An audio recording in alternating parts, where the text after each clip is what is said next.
ध्यानाभ्यास की इस महासुखद अनुष्ठान में आपका हृदय से स्वागत है, अभिनंदन है, अभिवादन है। ये अनुष्ठान सुखद है क्योंकि हम इसमें अपने सुख स्वभावी अमूर्त शरीर से जुड़कर रहते हैं, जिससे हम सुख का अनुभव करते हैं। सारा जगत दुखी है क्योंकि वह अपने अमूर्त शरीर को नहीं पहचानता है। मूर्त शरीर को पहचानता है क्योंकि वह इंद्रिय गोचर है। उसका अपना अमूर्त शरीर इंद्रिय गोचर नहीं होने से वह उसको अनुभव रूप से नहीं पहचानता। शब्दों में भले ही उसकी स्वीकृति हो, पर अनुभव रूप उसको नहीं पहचानता है, क्योंकि दृष्टि बाहर ही पड़ी रहती है।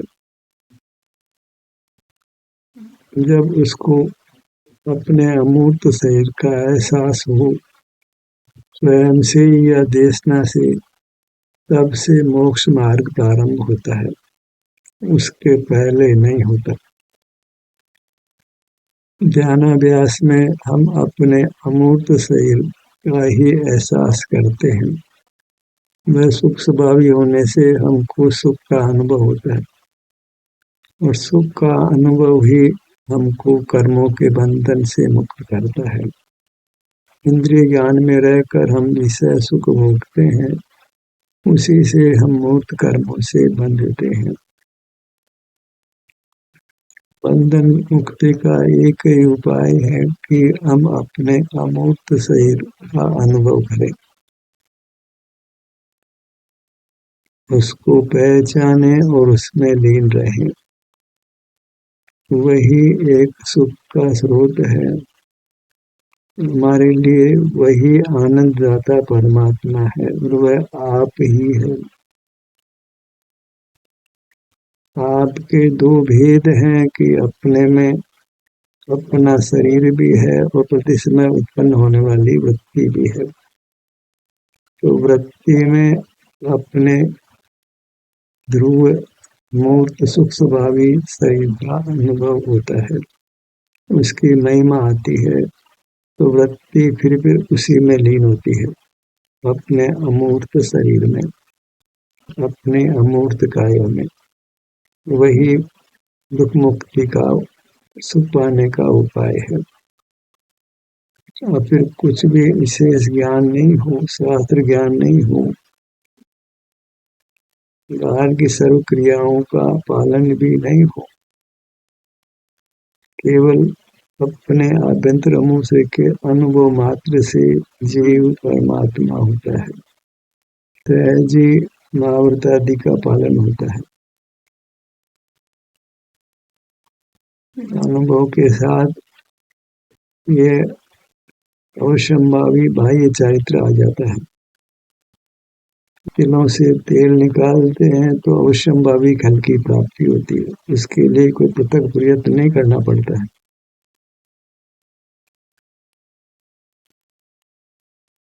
गेहूं की खेती करते हैं तो चारा तो स्वयं ही प्राप्त हो जाता है, चारे के लिए कोई खेती नहीं करता है। ऐसे ही मोक्ष मार्ग को व्यवहार चारित्र पालन करने के लिए नहीं किया जाता है, वह तो अनुभव से स्वयं ही आ जाता है। व्यवहार चारित्र के लिए ही प्रयत्न करता है तो वह कुछ भी मोक्ष मार्ग नहीं होता है। जैसे कोई घास उगाए इतने मात्र से गेहूं की फसल नहीं लगती है। गेहूं बोता है तो चारा भी उत्पन्न हो जाता है, पर कोई चारा उत्पन्न करने का प्रयत्न करे तो गेहूं पैदा नहीं होता है। तो अपने शरीर का स्वीकार होना, इंद्रिय गोचर नहीं होने पर भी अनुभव की पुनरावृत्ति से उसको अपने अमूर्त शरीर का एहसास हो जाता है। अपने ध्यान को वह अपने शरीर पर लाता है तो बार बार लाता है तो अपने अमूर्त शरीर का एहसास हो जाता है, उसमें अपनापन भी हो जाता है और उसके अनुभव से शांति मिलती है, ऐसा निर्धार भी हो जाता है। हम स्वस्थ होते हैं, जीवन में रस आता है, शारीरिक रूप से मानसिक रूप से दोनों से हम स्वस्थ होते हैं। इंद्रियां कुशल होती है, वचन शक्ति भी मधुर होती है, सब कुछ अच्छा होने लगता है। उससे पाप प्रकृतियां पुण्य में संक्रमित होने से बाहर में भी अद्भुत अनुकूलता हो जाती है। मूर्त शरीर भी पहले से अधिक सुंदर होता है, स्वस्थ होता है, भीतर बाहर सब कुछ अच्छा होता है। जो लाखों प्रयत्न करने पर भी वो संपत्ति नहीं मिलती जो अनुभव से सहज ही मिल जाती है। अनुभव से सहज ही पुण्य उपार्जित होता है और बाहर का वैभव प्राप्त हो जाता है। वैभव तो स्वानुभव के प्रयत्न में सहज ही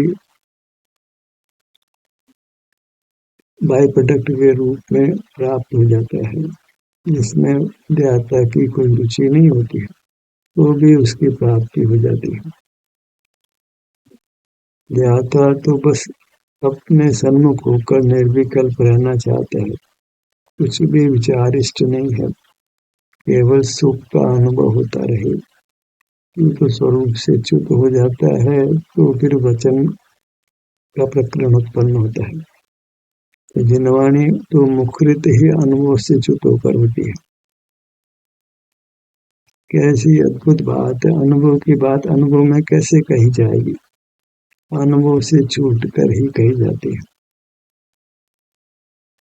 तो वह देश न देने वाले को तो स्वरूप च्युति रूप है, लेकिन मिथ्या दृष्टि जीवों के लिए परम उपकारी हो जाती है।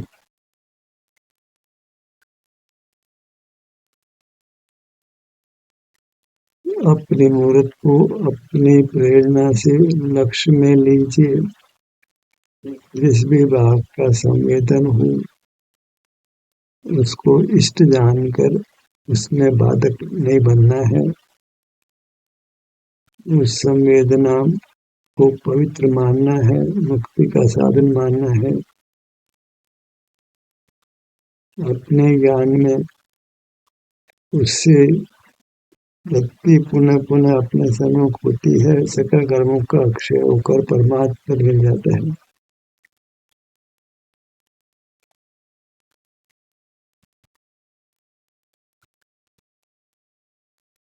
अभ्यास होने पर सहज दृष्टि अपनी मूर्त पर रहती है, भले सर्व अंग उपांग एक साथ अनुभव में नहीं आते हैं, पर अद्भुत शांति हो जाती है, 100% वीतरागता उस क्षण तो हो ही जाती है, जिस क्षण हमारा मुख अपनी ओर होता है।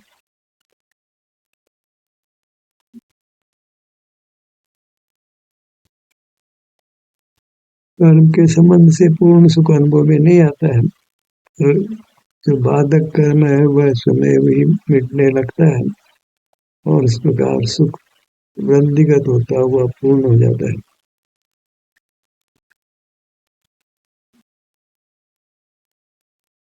बस जिस शरीर को हमने अब तक नहीं पाया था, अपने आभ्यंतर सुख स्वभावी शरीर को अब लक्ष्य में आया है, तो संपूर्ण समर्पण उसको देना है, अपनी पूरी भक्ति उसको देना है, कुछ भी बचा कर नहीं रखना है।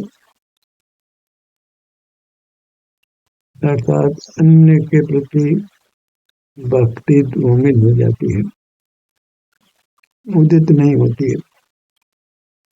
क्योंकि विरोधी धर्म एक साथ नहीं होते। जब अपनी भक्ति होती है तो पर की भक्ति नहीं होती है।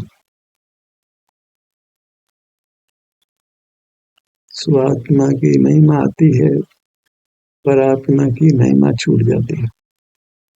पुद्गलों की महिमा तो छूटती है, पर आत्मा और परमात्मा की प्रतिपादे बुद्धि छूट जाती है। क्योंकि पर ही है, उसके आश्रय से मोक्ष मार्ग नहीं होता है, पराधीनता होती है, संसार होता है।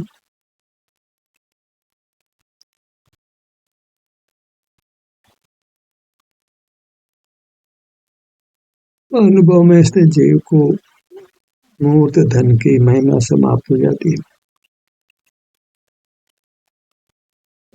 वह मोक्ष मार्ग में प्रयोजन भूत होता, वह भाषित नहीं होता, अपितु बाधक ही भाषित होता है। न धन का अर्जन है, न धन का रक्षण है, न भी धन का भोग ही है।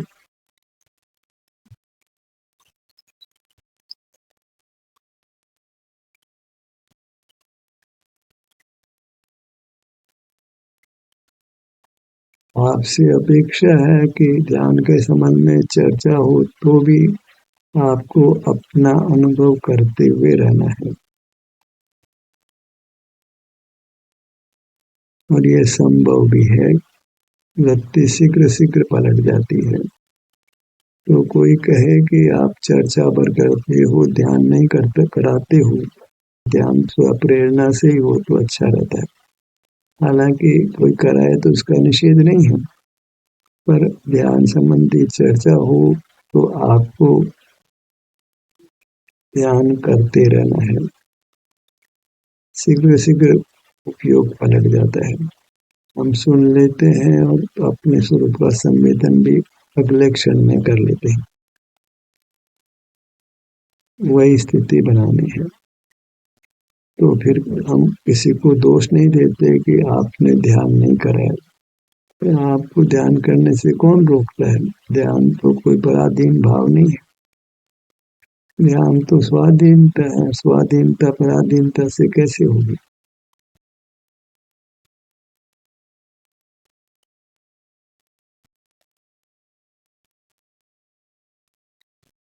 ध्यान करने का आपका कर्तव्य है, आपका दायित्व है, आपकी जिम्मेदारी है।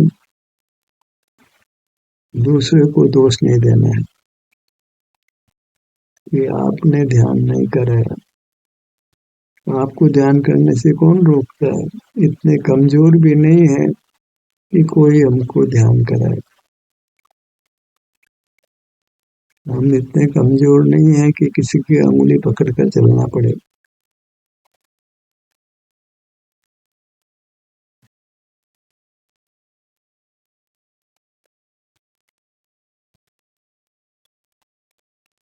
अपने मुखमंडल को अत्यंत आदर भाव के साथ में सुख के स्रोत के रूप में अनुभव में लीजिए।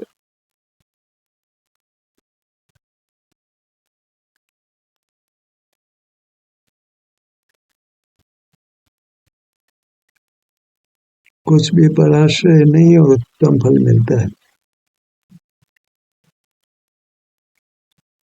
यही तो जैन धर्म की महानता है कि अपरिग्रह के साथ परमानंद देता है। कुछ भी पुद्गल का ग्रहण नहीं और मोक्ष की प्राप्ति है। पुद्गल वैभव की महिमा तब तक ही होती है जब तक हम अपने अमूर्त वैभव को अंतर में अनुभव में नहीं लेते हैं।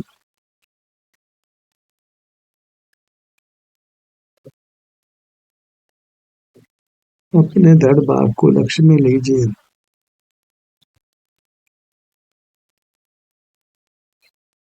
इस प्रकार जब हम फिर अपने ही भाग पर आते हैं तो ऐसा विकल्प भी हो जाता है कि मैं शादी अनंत काल तक अपने में स्थित रहूं। घर के जानने का अभिप्राय छूट जाता है, क्योंकि अनुभव में पर जाना नहीं जाता है।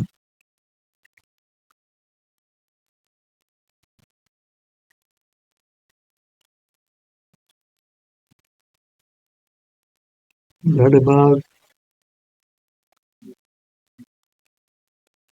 दोनों भुजाएं, दोनों पैर, हमारे पास शरीर है, विभाग करके कहें तो अंग है, और विभाग करके कहें तो उपांग है। ऐसा ही हमारा निर्दोष स्वरूप है।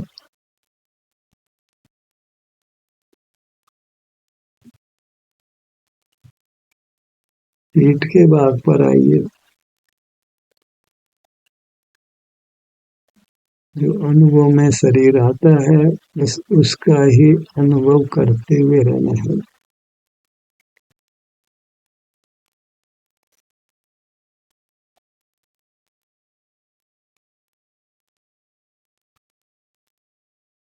दाहिनी भुजा,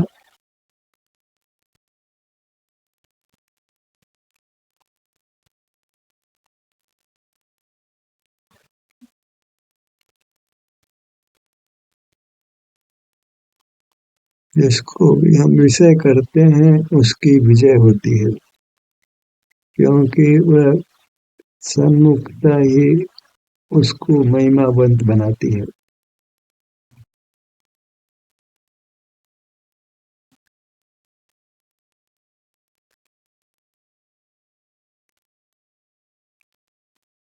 दाहिना पैर,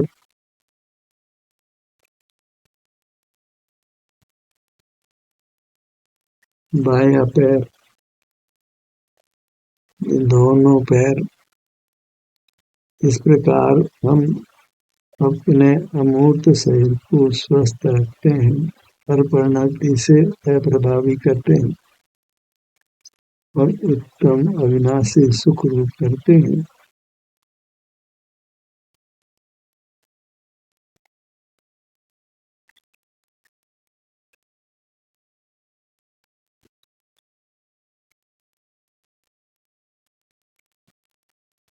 दाहिनी भुजा, दाहिनी हथेली, बाई हथेली,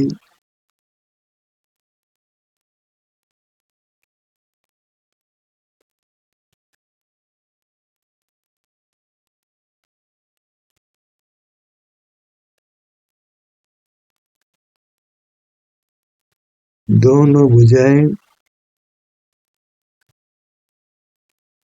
दोनों पैर। इस प्रकार हम अपने अमूर्त अंगों पर ध्यान लगाते हैं तो वह घड़ी धन्य है।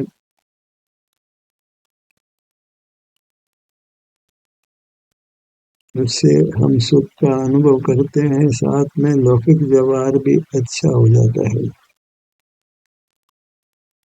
तो जगत से भी सम्मान मिलता है।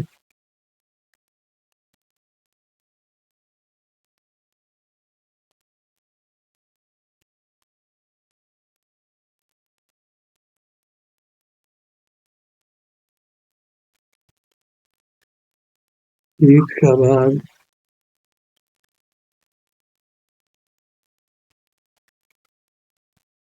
बड़े शांति से आप अपना मुख अपनी ओर करके निर्विकल्प रहिए। यही परमात्मा का स्वरूप भी है। तो इस प्रकार निर्विकल्प होते हैं, शांति का अनुभव करते हैं, वही मुक्ति का मार्ग है, संसार अभाव का उपाय है।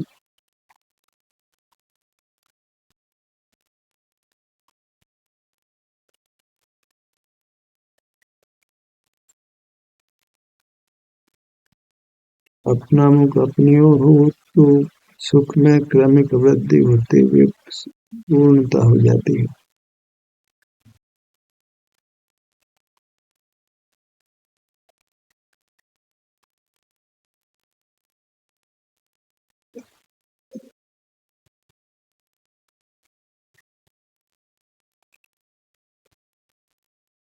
अपने मूरत पर दृष्टि फहराएं तो किसी भाग में वेदना हो तो किसी भाग में वेदना नहीं भी होती है।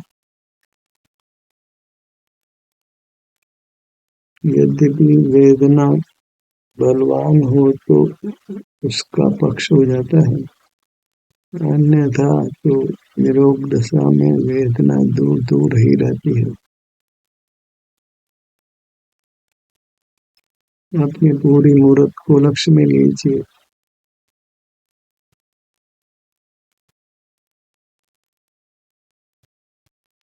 होने वाली शांति को भोगिए। भोगने में आई जाती है, बस विचार कोटि को रोकने का प्रयास करिए।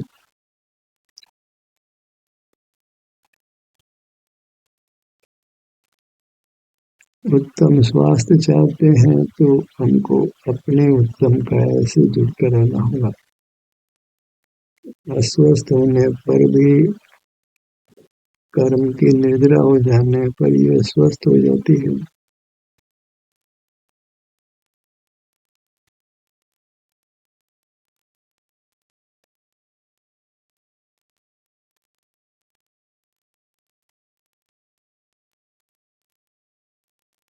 बस शरीर का एहसास करने का ही प्रण लेना है।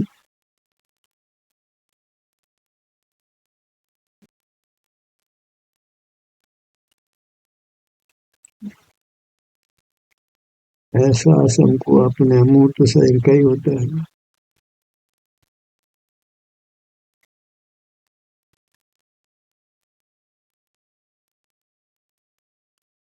अपने से प्रीति हो, अपने में न आती हो तो सहज ही पाप प्रकृतियां अपना रूप बदलती हैं।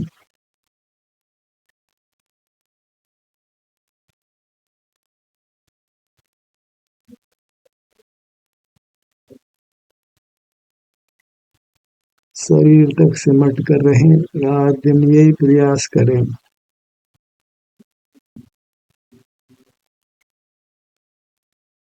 कुछ भी बाई जगत को स्मृति में नहीं लेना है, ध्यान में नहीं लेना है, विचार कोटि में नहीं लेना है। ध्यान के सत्र यही समाप्त होता है। आपकी सहभागिता के लिए धन्यवाद।